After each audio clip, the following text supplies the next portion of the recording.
अस्सलाम वालेकुम नाजरीन, मैं हूं मरियम खान और आप देख रहे हैं पाक न्यूज टीवी HD। खबर शामिल करते हैं लाहौर से। हमारे नुमाइंदे मोहम्मद अजीम की रिपोर्ट के मुताबिक लाहौर हाई कोर्ट ने इतवार के रोज लाहौर शहर में कमर्शियल सरगर्मियों पर मुकम्मल पाबंदी आयद करने का हुक्म जारी कर दिया। स्मोक और माहौलियाती आलूदगी के तदारुक के खिलाफ दरखास्तों पर समात लाहौर हाई कोर्ट के जस्टिस शाहिद करीम ने की। अदालती हुक्म पर डिप्टी कमिश्नर लाहौर मूसा रजा ने मार्केटों की 10 बजे बंदिश का नोटिफिकेशन पेश किया और बताया कि रेस्टोरेंट्स को भी रात 10 बजे बंद करने का नोटिफिकेशन जारी कर दिया है।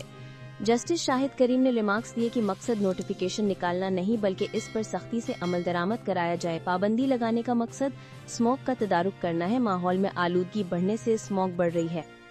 मेंबर माहौलियाती कमीशन ने बताया कि खियाबान फिरदौसी के करीब वासा ने खुदाई कर रखी है। खुदाई की वजह से ट्रैफिक जाम रहती है, जबकि लीगल एडवाइजर वासा इरफान अकरम ने अदालत को बताया कि लाहौर में सीवरेज सिस्टम को तब्दील किया जा रहा है, जिस पर अदालत ने कहा आप आइंदा समात पर जारी प्रोजेक्ट्स की टाइमलाइन पेश करें।